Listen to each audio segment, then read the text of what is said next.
Good afternoon, everyone.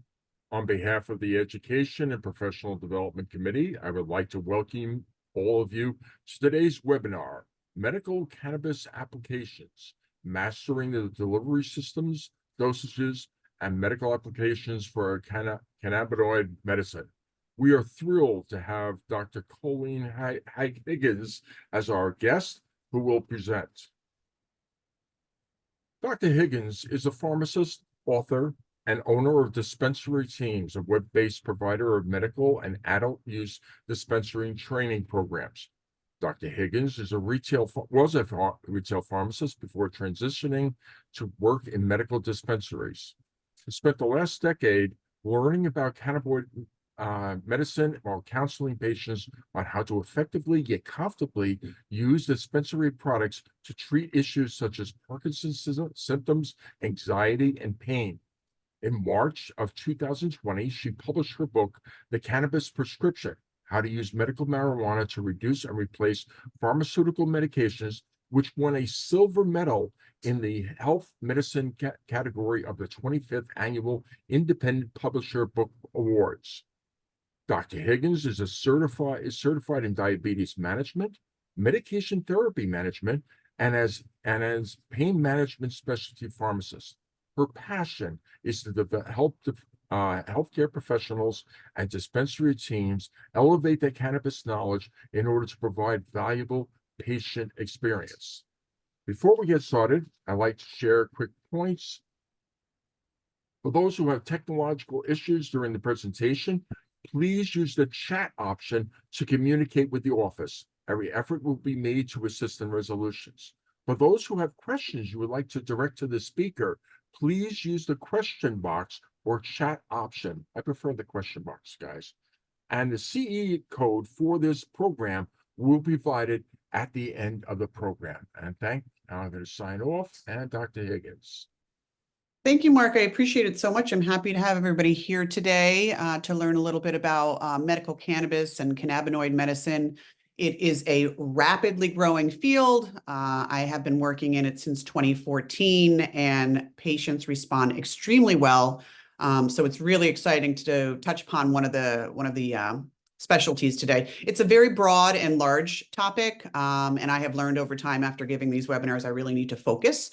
So for our lunchtime talk today, we're just going to focus on the cannabinoids, what they are, what they do, and the top 5 cannabinoids that are available in dispensaries as products that we use for patients. Let's see. There we go. Sorry, little delay there. So in terms of what is a cannabinoid? This is a fairly new word. We need to understand that this is new medicine. Cannabis was made a Schedule I drug in the 70s by President Nixon, and thereby that did not allow any research in the United States. So the endocannabinoid system wasn't discovered until the 90s. So a cannabinoid, these are the definitions that I have found. The dictionary calls it chemical compounds that are the active principles of marijuana. Marijuana is not the technical term for the plant. Marijuana is actually a slang term. Combining Mary and Jane, it was used in Spanish-speaking cultures to hide the fact that they were using it. So marijuana is a slang term. It is not a technical term. The term is cannabis. The National Cancer Institute also uses the word marijuana. It causes a drug-like effect all through the body, including the central nervous system. It actually acts on the endocannabinoid system, and the Oxford definition, any group of closely related compounds, which include cannabinol.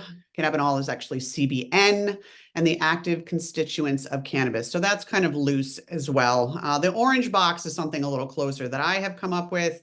Chemical molecule produced in the mammalian brain and the cannabis plant that interacts with the endocannabinoid receptor system to exert an effect.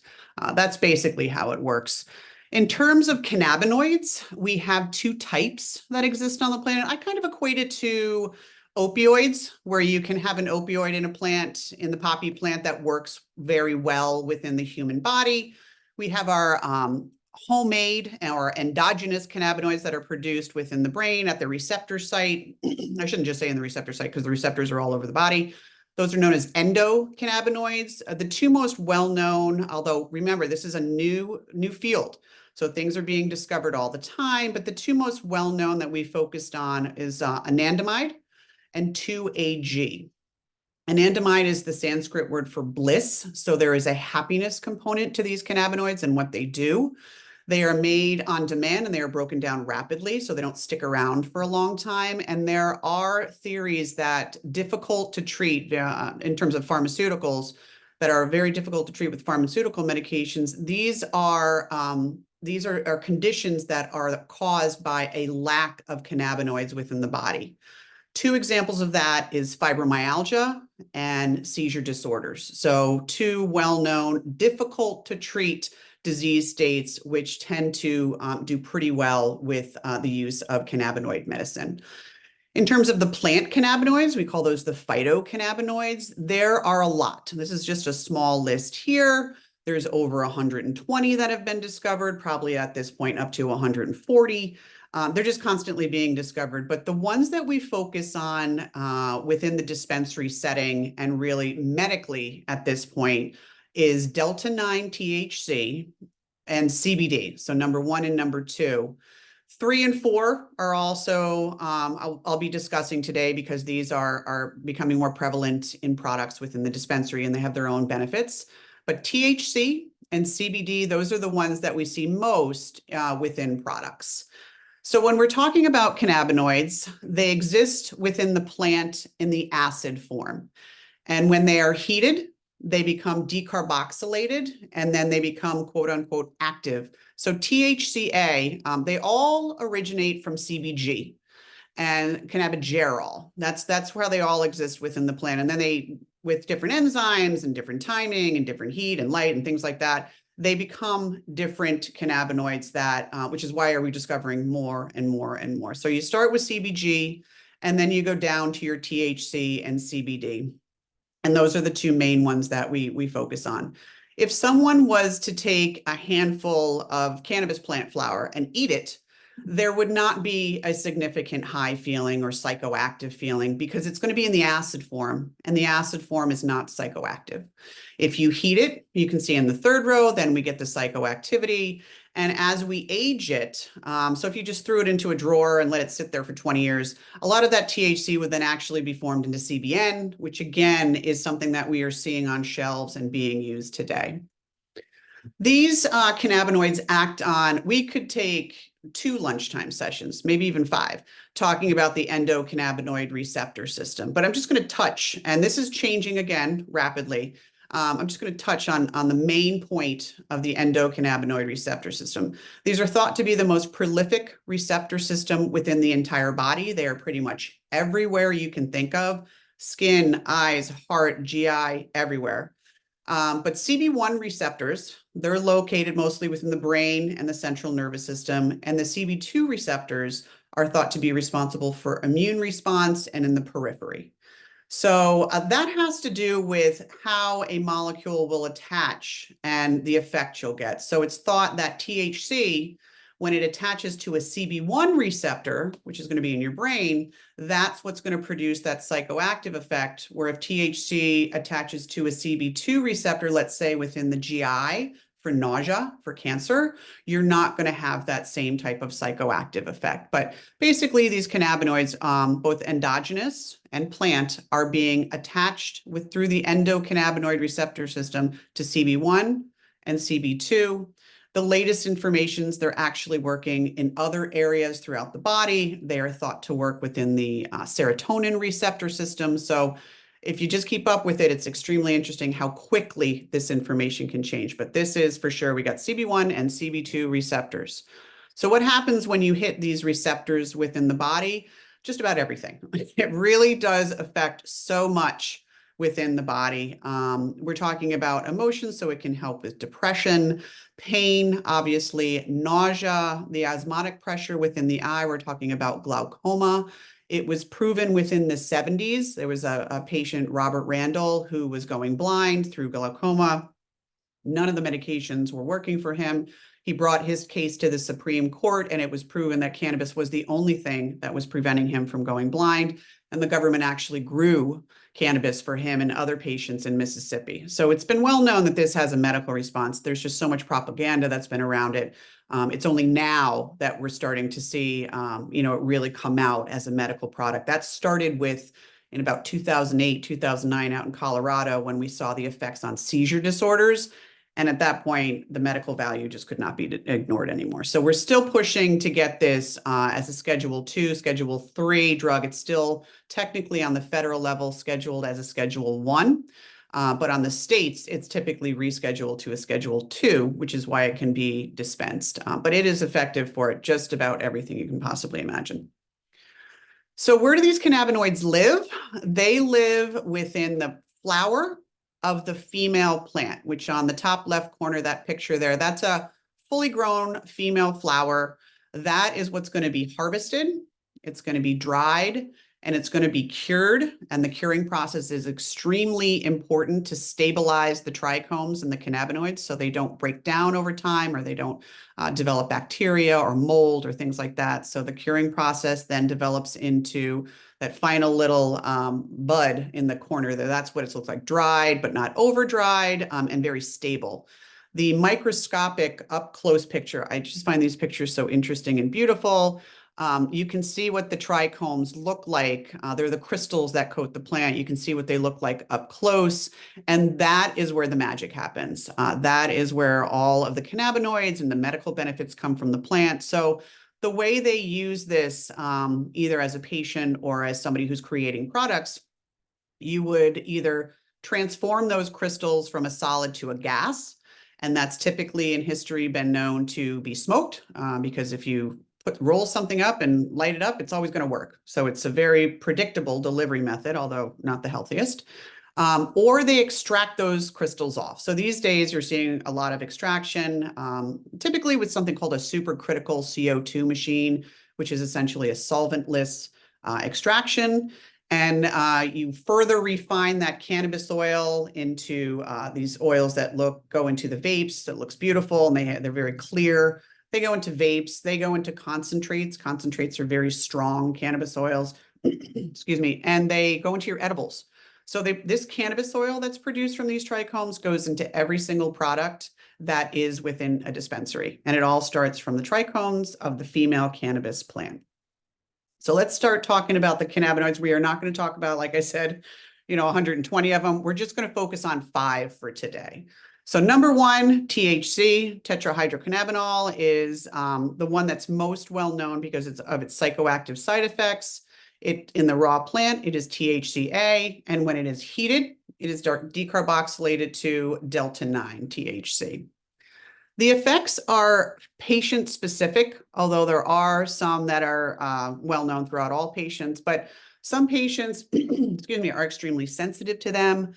Some patients can tolerate a lot. So there is no one single dose like there is in the pharmaceuticals world, and that can become confusing for some patients. The effects of THC and these cannabinoids are heavily influenced by the terpenes that are also within the plant. These are molecules that affect the smell and the taste of foods. So you'll find them in lemons and citrus, and you'll find them in lavender, which is linalool. And these will affect whether this is going to be a wakeful type of a strain, and you will have THC with a very wakeful, creative, sometimes racy type of a feeling, or this THC can be very relaxing, very drowsy for some people. It can create more of a relaxing, even sleepy, good for insomnia, things like that. But yes, you have your THC effects, but they are heavily influenced by the terpene profile. And the terpene profile can be sativa, which is sunny sativa. That's going to be your more wakeful. And you have your indica, into bed, into couch. And then in the middle is what a hybrid is. And it's typically a blend of sativa and indica. And people are constantly looking to develop the next great strain by developing a hybrid. So typically with THC, it's relaxing at low doses, although a sativa can, again, be stimulating. But lower doses, which we'll go over a little bit of the dosing, we're talking about maybe 1 puff if somebody's inhaling, or just a couple of milligrams for an edible. It can actually be quite relaxing for patients, and that's a good thing. High doses are where people get into trouble. You'll see this again and again, and Colorado saw a lot of this. So they have some good studies out there about people taking too many edibles. Very easy when you buy a chocolate bar and somebody thinks, oh, it looks fairly benign. I think I'll eat 3 pieces. Really bad idea. People need to be educated on the proper dosing. So you are seeing hospital admissions in Colorado that were coming from both edibles and inhaled products. The problem is edibles last a lot longer than inhaled products. If somebody took too much of an inhaled product, typically it will start to feel pretty uncomfortable for about an hour. And then after about an hour or two, that will start to dissipate. Edibles can last 4, 5, 6 hours. And so to feel extreme anxiety or uncomfortableness for that long a period of time, that can be really unfortunate. So the motto when using cannabis is go low and go slow, especially with THC. There is no reason to jump into higher doses or effects. You typically start with a couple of milligrams, 2 to 5 milligrams for an edible of THC, and one single puff, 2 to 3 seconds long. That's it. All that's necessary for a patient to begin using cannabis. And once they get their legs under them and understand the feeling, then they can slowly start to increase the dose. But to start off at a high dose, all you're going to do is you're going to have that patient think it's not for them. And then they typically will just not use it anymore, especially people that have never used cannabis before. So, and the uses for THC are fantastic. The anxiety, again, typically when this is an indica product, remember that Indibed, Indicouch. So we have these relaxing terpenes. If you mix it with CBD, if you have a high amount of CBD, say like a 5-to-1, so 5 CBDs for every 1 THC molecule, you lose a lot of the psychoactivity of the THC. And that is very relaxing for people dealing with anxiety. If you have something that's too strong and too psychoactive, that can induce anxiety. But if you have something that has CBD mixed in there and relaxing terpenes, it's very, very, very effective for anxiety. Depression is when we would be using those sativa. I've had patients come up to me and say it's the best antidepressant they've ever taken in their lives. Muscle relaxation, which is fantastic for MS patients when they're in a flare. I will often see MS patients that take edibles, especially indica with those relaxing terpenes. Pain management, nightmares. So patients with PTSD, when they consume some THC before going to bed, they don't have the thrashing and the horrible nightmares anymore. They just go away. So it's quite fascinating for that. It also helps with sleep, increases the appetite. This is the molecule that's going to help increase the appetite the most. So when we're talking about cancer, side effects from cancer treatments, this is the one to go to. All of the plant is anti-inflammatory, so it does act as a neuroprotectant. They are also antibacterial, effective against MRSA. So it is fascinating what you can use, especially topically, with the cannabis oils on wounds. And for migraines, when mixed with CBD, this can add that little bit of relaxation and anti-inflammatory that can help either treat or prevent migraines. And again, for glaucoma, I had a patient who would just take a few puffs in the morning and that would be good enough. He could feel the pressure go down in his eyes, and that was enough for him to keep his pressure within range. The side effects tend to happen at the higher doses. Out of the thousands of patients I've spoken with, I would say there's 2 I can remember specifically that were extremely sensitive, extremely, meaning 0.5 milligram to 1 milligram was very strong for them, although they continued to take the medication because it was so effective for their pain. And one was dealing with fibromyalgia. So she's like, I'm just, I don't mind it. I'll learn to deal with it, but it's so effective. I'm going to stick with it, even though she was very, very sensitive to it. Most people can handle 5 milligrams of an edible and a puff of a vape, but you always have your sensitive patients as well. There is a side effect of a rapid heartbeat. Typically happens with inhalation, and it tends to happen within the first 30 minutes. So if somebody does complain about that, it is common. And obviously, if you're having someone with a heart issue, then that might need to be watched. Doctors should be aware of that as well. The other side effects are at the very high doses. So we're talking about vomiting, people falling down, psychosis. When you have very high doses going on, it's just very, very uncomfortable for patients. And they just need to understand that it will go away. Inhalation will go away quicker than an edible, but if they can relax and get in a comfortable situation, it actually can just go away over time and they will be okay. For patients that take very high doses, they can get sweating upon withdrawal. So, and also when using it as well. So it's just something to watch for. These are typical side effects from THC, not dangerous, and they typically come from the much higher doses than they should be taking.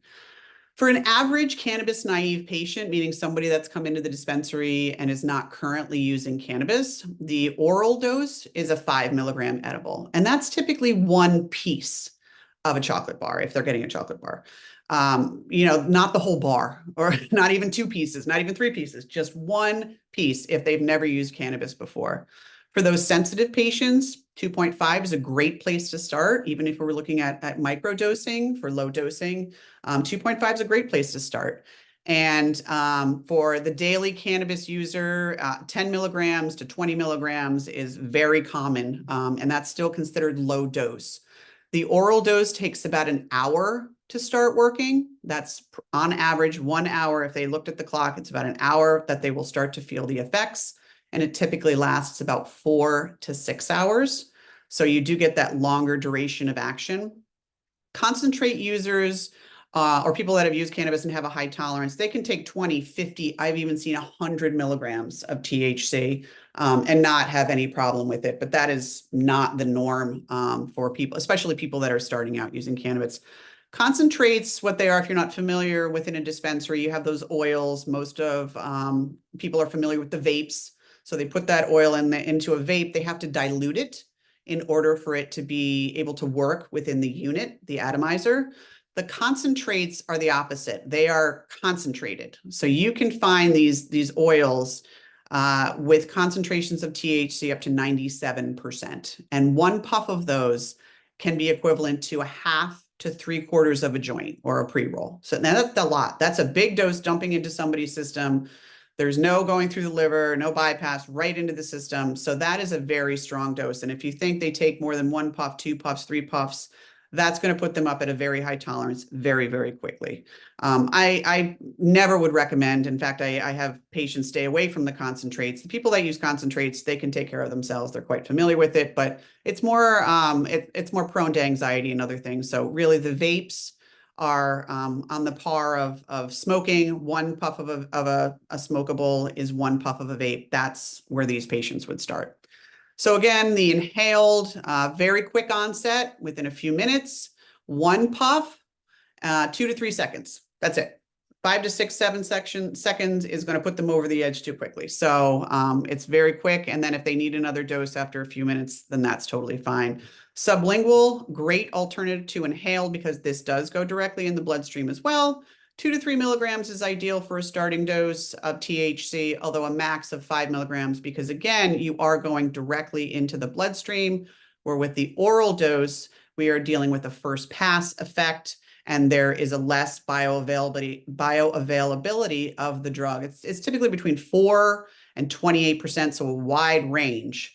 That's what is available through an oral dose, where sublingual and inhaled, you're getting a much higher dose within the bloodstream.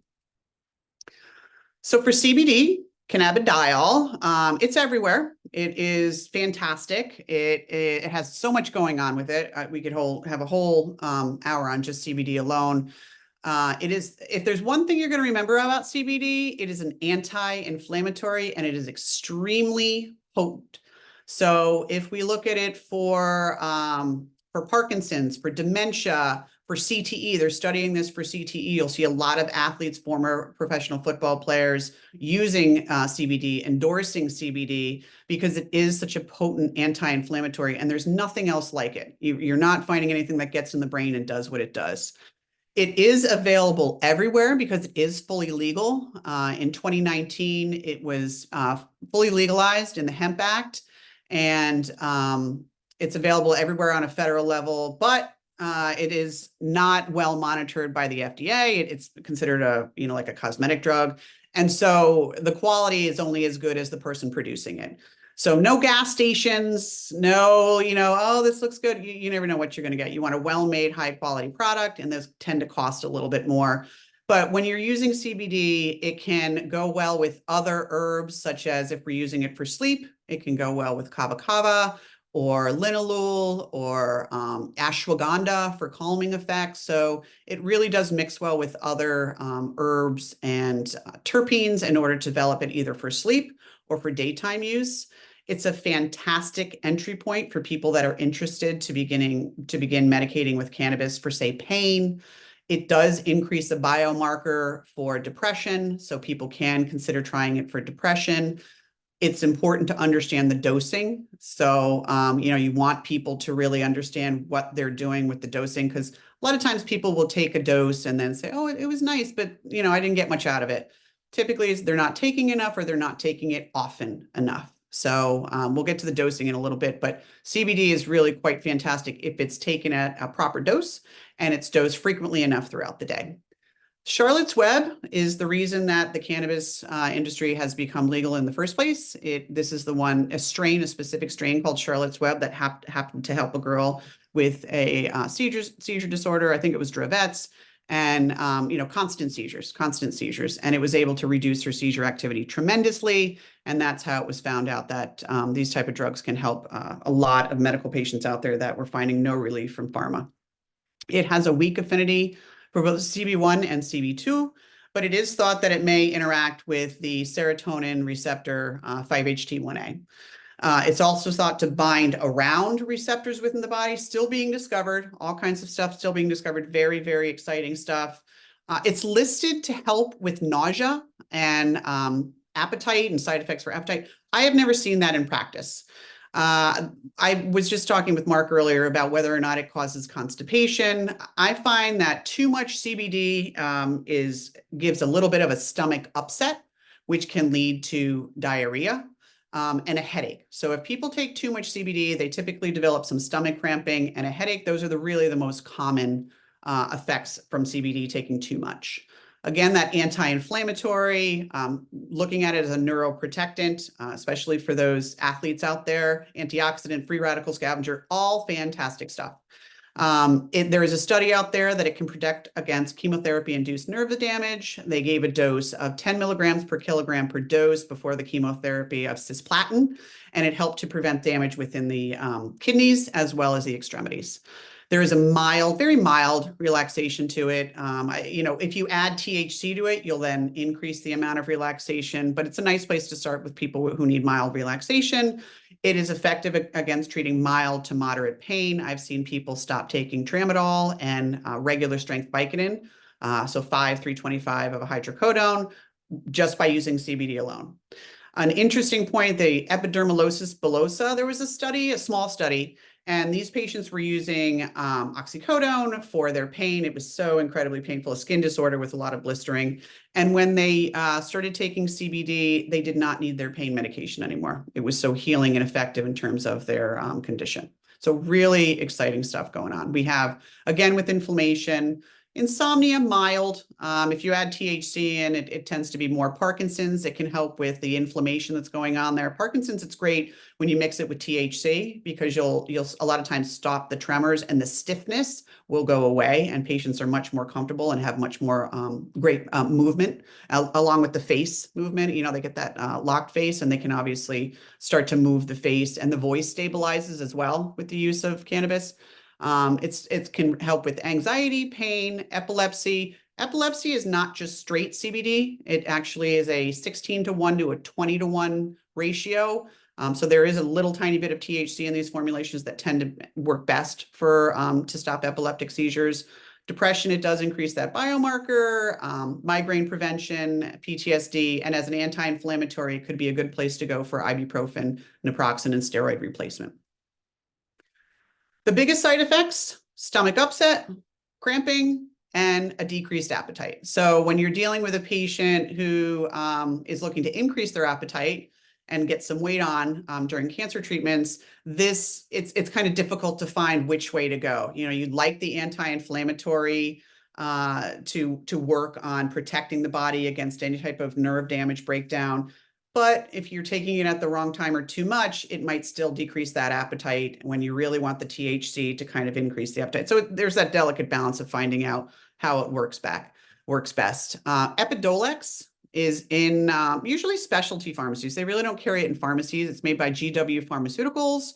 And this is a pharmaceutical drug where you can look up all of the drug interactions of CBD with your other medications. So if you want to find out if it interacts with Eliquis, you can put it in there, Epidiolex and Eliquis, and it's going to tell you what kind of stuff is going on there. Starting dose of CBD is 10 milligrams is a good dose to start. It does get expensive over time. I had one woman try CBD and she had RA and all of her rings fell off her hands because it decreased the inflammation so tremendously. Average dose though is 50 to 25 milligrams. So 50 milligrams, 25 milligrams. A lot of the edibles or the gummies coming out these days are 25 milligrams. Great place to start. I like to dose it a minimum of twice a day. Every 8 hours is ideal, but some people can't remember to take it every 8 hours. But if they can do it morning and night, that's a great place to start for whatever condition you're looking to treat. If they're using it by inhalation, obviously they can use it whenever they feel like it. But as an anti-inflammatory, you want to give it a little bit of time to work before you increase the dose again, maybe a couple of days.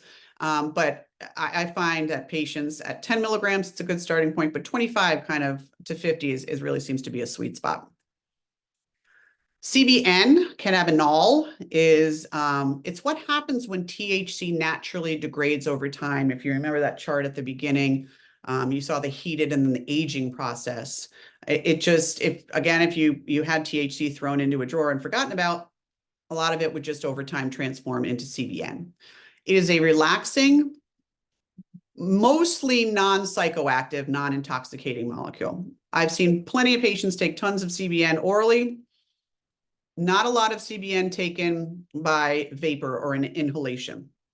And the research I've been coming up with is that more of the intoxication is coming from the dosage delivery system. So if people are inhaling, they're getting more intoxication than if they were taking an oral formulation of the drug. CBN is nice and relaxing, so it's typically marketed for sleep, although it can be used for daytime anxiety as well. So if somebody is coming into the pharmacy looking for something that's going to help them relax, obviously over the counter, want to stay away from benzodiazepines. This is a great new way to go as we're introducing cannabinoid medicine. Again, if we introduce this with THC in an indica form, really effective for people that have trouble sleeping. So mildly intoxicating, but overall very relaxing as a molecule in itself. Typically mixed with CBD, often mixed with THC, I'm sorry. And it just adds a complementary effect to these other molecules. So what do we use CBN for? Anxiety and insomnia are the number one and number two. There are products that are coming out with just CBN, and those will have valerian root or kava kava in there to help with sleep. Nausea, it is something else that can be used for nausea. That's not going to be intoxicating like THC. Pain, nerve pain, pretty much all of the others as well. Really, so many of these molecules can be used for the same thing. And when you mix them together, you get a different effect, which is extremely interesting. Yes, for ADHD and autism, cannabis has been looked at as a very effective. There's a lot of anecdotal studies. I haven't seen any studies, clinical run studies, but there's a lot of anecdotal studies that it does help children with ADHD and autism. I've had one patient myself who would have some behavior disorders, and the CBN plus CBD would help reduce the seizure activity and also keep her very calm. This can stimulate appetite, but typically in the larger doses. And the MRSA infections, that's for if you were to have any type of cannabis oil that had all of the cannabinoids, it is an antibacterial and it has been shown to be effective against MRSA. Side effects are intoxicating when inhaled. And when I say higher doses, 50, 100 milligrams possibly. I've seen people take 40 milligrams and they did not discuss any intoxication. So probably it's more likely if you're inhaling CBN that you're going to be getting more of that intoxication. Drowsiness, sedation, this is what's going to happen if you take a lot. CBG, cannabigerol, this is the hot one going on right now. It was the top of that chart, so it is the mother cannabinoid of which all other cannabinoids are formed. It's what has been available in small concentrations in the plant, less than 1%, although growers are working to increase that amount. And I have seen in some of these smoke shops, I like to go in and see what different products are out there. There are CBG flowers and CBG vapes. Great anti-inflammatory, incredible anti-inflammatory. It's available in those low THC, high CBD strains. So typically like hemp. Hemp, the definition of hemp, the one that is legal from the Farm Act, is defined as less than 0.3% THC. That's what's legal as hemp. The other strains, you're going to have indica, you're going to have sativa. They typically have more THC than 0.3%. And those are the Schedule 1 strains. It reacts within the CB1 receptors in the brain. It can buffer out that psychoactivity of THC, and it can help with the inflammation that goes on in the brain. So they're looking at it for different brain inflammation disorders. And this is where we talk about the entourage effect. The psychoactivity of THC can be very strong for a lot of people. The entourage effect basically says that one molecule alone will give one response, but the combination of all of the molecules within the cannabis plant gives a more beneficial overall response. So if you give THC alone, there's a good chance that you're going to have a strong psychoactive experience, especially at higher doses. But if you blend that with CBG, if you have some CBN, if you have some CBD all going on in there, that entourage effect is going to give a much more relaxing overall effect. I saw this in practice when people I would ask them why, if they took Marinol or Dronabinol, why they wouldn't continue with that. And every single answer was it felt too strong.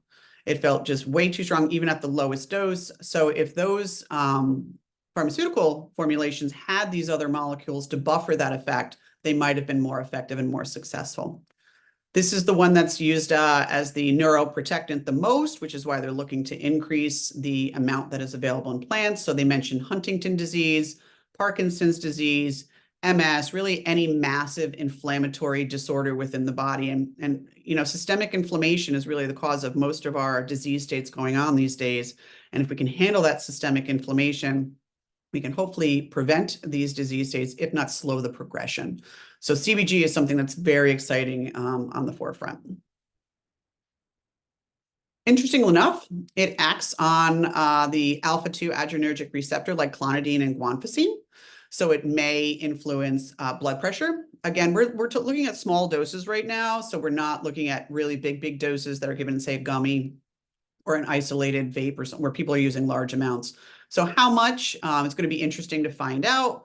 It can, it's an antagonist at the serotonin receptor where CBD is an agonist. So it may work with these other serotonin drugs in different ways. It's going to take some time to kind of figure it out. But being that this is a new field, it's going to be interesting to see how this comes up in the pipeline. The neuroprotective effects, though, CBG and CBD, very, very, very exciting stuff. This is what we're going to want to keep an eye on. So they are discovering what it does. Next question is, what's the dose going to be? How do we put this into patients and how do we make it effective? So you can kind of relax the sympathetic nervous system activity. We're going to act as a strong anti-inflammatory and neuroprotectant, especially within that brain.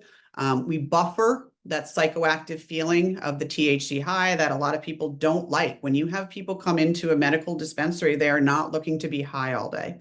They're looking to be more productive and more active. So they don't want that strong THC high, maybe even any high at all. So if you can buffer that with CBD and buffer that with CBG, they can get the relaxation and the muscle benefits or the anti-nausea of THC without having to deal with a strong high feeling. It has been shown to slow the proliferation of cancer cells. So we've seen patients be given big doses of CBD as well, because this also helps slow the proliferation of cancer cells before a surgery, a breast cancer surgery, to help kind of keep things where they should be and not spread throughout the body. And CBG has been shown to work with glaucoma as well as the other cannabinoids. So we're looking at that GI inflammation, Crohn's, any of those GI inflammatory conditions, and there are so many. Neurological disorders, this would be a good one to focus on as well. Pain, nausea, and it has been shown to increase the appetite in HIV patients.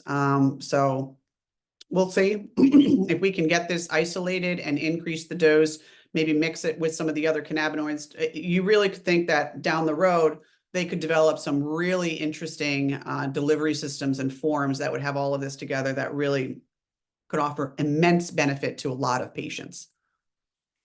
Again, Parkinson's, dementia, glaucoma. This is the most potent cannabinoid against MRSA. So these oils that are extracted out, they are typically done in a solventless form as close to sterile as possible. We have used them in the dispensary setting on wounds that would not heal, and the wounds will close up beautifully within weeks. So it's pretty fascinating. For the metabolic syndrome where everything is kind of breaking down, this can help restore the balance and the homeostasis back to the body so it can help it kind of recover. Super high doses, kind of like CBD.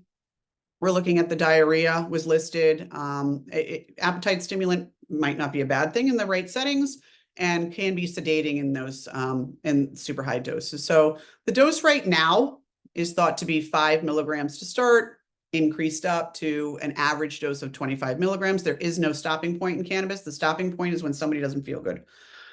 So, this is kind of where it is right now, but if people wanted to take, they said, I feel great on 50 milligrams, that's absolutely fine. We're not seeing a ton of these products right now isolated, but it is only a matter of time. I did want to mention Delta 8 THC because this is the one that people are seeing, and there's a lot of controversy. At first, it was legal because this is produced from CBD waste. And remember, CBD is legal when it's produced from hemp. And the waste products, they didn't want to just throw it out. So they have formed this other molecule. It's available in the plant in very small amounts, but they've managed to isolate it and create larger amounts to put into products, typically vapes and oral products. But it is becoming more and more regulated. Each state is picking up on the fact that it does have some intoxicating effects. So it is becoming more regulated as time goes on. So just important to know there's a Delta 9 THC abundant within the plant. Delta 8 or D8 THC is the one that is created within a lab, basically. So there's some mild psychoactivity, relaxing effects. But a lot of these OTC products, if they're not made properly, they can have harmful additive or byproducts if the process of making it is not up to par. If people do find these over the counter, they tend to be just relaxing. So something that's going to be, if they take too much, it can feel uncomfortable, like all of cannabis can, but it does have, in the largest study to date, its results suggest that Delta 8 THC may be equally effective for desired purposes of cannabis use and lower in undesirable or adverse effects. So it does have its place. I think it just needs to be better regulated, as so many products do that are out and about and being sold to patients. We want to make sure they're safe and effective. So people to use it to relax, sleep, anxiety, stimulating in the appetite. I'm not so much on that. I'm not 100% sure. I haven't heard a lot of feedback on that, but it was listed. Pain is always nice, especially if you're talking about muscle pain and stiffness. It can help relax those muscles. So THC and Delta 8 THC are great muscle relaxers. Out of all the ones I've talked about, those are probably the best ones to focus on, which is nice when people are dealing with all kinds of different issues, especially with MS. These were side effects listed by the FDA that have been reported: hallucinations, vomiting, tremor, anxiety, dizziness, confusion, and loss of consciousness. Again, they don't give the dosing on this, but my guess is that people tend to think more is better, and that is absolutely wrong when dealing with cannabis. More is not better, more is more, and more is more side effects. So you want to find the proper dosing. You want to start low and go slow, but at least now you're familiar with the difference between D8 and Delta 9 THC. So in terms of the dosing, the inhaled products, again, should be a puff or two, not puff, puff, puff, puff, and that's just not smart. And then the dose is similar to THC, 2.5 to 5 milligrams. It can be taken 4 times a day, or people could just take it morning and night if they're looking. But if for pain relief, if we're dealing with those chronic conditions, these type of oral formulations can be scheduled around the clock. So they're able to really get a good handle on a lot of chronic pain and chronic issues, and they can schedule that. I typically see about every 6-7 hours And if they're having a bad day, they can push it back to every 4 to 5 hours. So really kind of great for people that have severe pain, which is what we see a lot of in the dispensary. I'm not going to do a deep dive into drug interactions because it's too much. It's just really I've talked to people all the time. I'm always asking people what they see because we're really looking to see how this affects people in real life. And I talked to a cardiac nurse. I said, "What are you seeing with the drug interactions with the blood thinners?" And she said, "Well, we're seeing it about the same as antibiotics." So, significant, not massively significant, but we're still looking at it and studying it. So we need to see these drug interactions in practice. Cannabis has been around for a long, long time. People have been using it with their medications for a long time, but we really need to document it and understand it better. So if you'd like to look up interactions, I just want to kind of pass that on. Being able to find them is the most important. My favorite app is Epocrates. It's a free app. You don't have to pay for anything. If you put in Epidiolex, that's your CBD. That's a plant-based CBD solution by GW Pharmaceuticals. And that's going to be, if you have questions, what interacts with CBD. You put Epidiolex in, you put your other drug in, and boom, you can look whether it's minor or major. A lot of them, as I mentioned again, are moderate to minor. There are a few that are major. Clobazam is one, but warfarin interacts with everything. So not significant drugs right now. It's not drugs that you're going to be using every single day, but they're out there. Dronabinol as our synthetic THC. I've used that as well, but we're not seeing a ton of interactions with THC, which kind of makes sense. People have been using it for so long, many years. You'd think that this would pop up as a significant drug interaction, especially with HIV patients, the type of medications that they're using. Very quickly, we saw that St. John's wort, when that was being used for depression, we very quickly saw how that interacted with cardiac drugs and pretty much everything. So that was made into a warning very, very quickly. But we're not seeing that with cannabis. So it's going to be interesting to see how significant these drug interactions are. But at least you can find them when you use Epidiolex or Dronabinol as your key indicator, and then check with the interaction. The Realm of Caring is fantastic. They are a nonprofit out of Colorado. They have monthly meetings with doctors, so they are constantly getting in input of how cannabis is working and acting, and they have great charts on drug interactions. So you'll break it down to the enzymatic reaction and which ones 2D6 and 3,4A, they're all in there, and which ones are significant, which ones are not. So if you're looking for more information on drug interactions, I encourage you to go to the Realm of Caring and start to look on what they have there. Really, really, really great stuff. So cannabinoid medicine is only growing. We're seeing more and more patients that are turning to it after finding things that don't work, especially for things like fibromyalgia, MS, pain. Lots of patients that don't want to end up on opioids for the rest of their life, plus gabapentin, plus a muscle relaxer. They're just not interested. So they end up in a dispensary to find something effective, and oftentimes they really can find relief. So it's fascinating. People over the age of 65, if you think about it, it only makes sense. Their conditions are exacerbating as we age. And so when you're dealing with your Parkinson's, it's progressive, it's not going anywhere. So as they get stiffer and have less movement, having a vape on hand to just kind of take a puff or two and keep it moving. Some of my very first patients were Parkinson's patients, and it's absolutely fascinating to see how well they do once they learn about cannabis. And I think I've heard there's a lot of activity going down in Florida as well. So really important to start integrating this into your practice, understanding what's in the dispensary. So these are the main cannabinoids you'll find in products in a dispensary. The edibles are most likely going to be measured by THC and CBD. And all of those minor cannabinoids are going to be found in vapes and other oils as well to have their effects. So super interesting stuff. I thank you for joining me today. I think now we're going to open up for questions. If you do need to reach me, this is my email address. It is not Gmail. I thought it was a good idea to have mail.com. I thought that was great, but everybody thinks it's supposed to be gmail.com. On my website, Elevate the Cannabis Experience, I do have articles on dosing. I do have articles on how to calculate THC in flower, uses of different cannabinoids. So feel free to stop there and read some more if you're interested. But always reach out if you have any questions. I'm always happy to answer them. Thank you, Dr. Higgins. It was very, very informative. I'm going to ask a question of my own. Mhm. I monitor a lot of patients with feeding tubes, and what would you recommend in a patient with a feeding tube, the ideal way of administering? Would it be a sublingual or inhaled? How would you recommend? Right. That's a great question. I would say sublingual would be fantastic. The only problem with sublingual is they are limited number of products. You're going to have many more options with oral products. So if you can get the absorption orally, you can kind of schedule it that way. The most important thing with oral administration is to remember the delay, right? So if they were to use something sublingually, think about nitroglycerin. Within 5 to 10 minutes, they're going to feel it.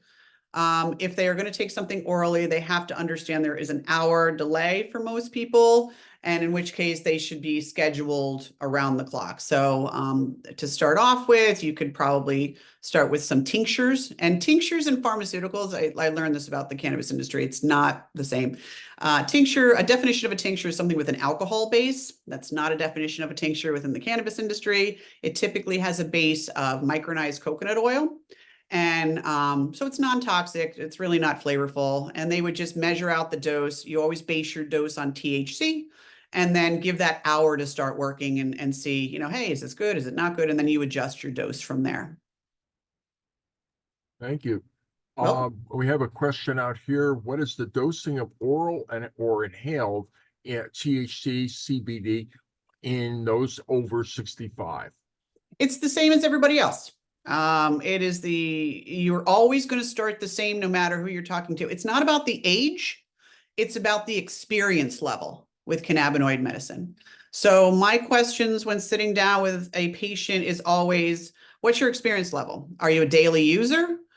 Did you try it a few times, maybe many years ago, or have you never used it in your life? If they are not somebody that uses cannabis regularly, they are at zero. You're at baseline zero, and you should start that THC dose at one puff, absolutely not more than that, 2 to 3 seconds long. And that oral dose, if they're the average patient, would be 5 milligrams of THC. So if we're doing maybe a 5-to-1, so you have, let's say 20, 25 milligrams of CBD and 5 milligrams of THC, you always want to base your dose on the psychoactive component, which is THC. So that new patient, doesn't matter what their age is, you're going to start them at 5 milligrams of THC. For an older patient, I would be more prone to using something that has a good amount of CBD in it to kind of buffer it. But again, one of my first patients was a Parkinson's patient in his 70s, and he had no trouble. He did not want CBD products. He would just use a flower vaporizer. So you put the flower into like an oven and breathe it in when it heats it up. And he was on his way, and he was in his 70s, very happy. So I don't think age has as much to do with it, but their condition and their experience level. I have a question here also in the QA. It says, how reliable are the reported amounts of the various compounds you see in products, whether they're plants, dispensaries, or edible products? Great question. Great question. With products, you want to make sure, and most of the dispensaries are heavily regulated these days, which is why you want to get products from a dispensary. I would not consider buying products from any place but a dispensary because of that. They have great regulatory regulations going on there. All products should have a COA, certificate of analysis, which you can typically get in QR code, and it's going to give you what's going on there. So they're pretty close. If you're getting them within a dispensary setting, especially a medical dispensary, they're pretty right on with what the dosing should be. And every time you take that product, it should feel basically the same.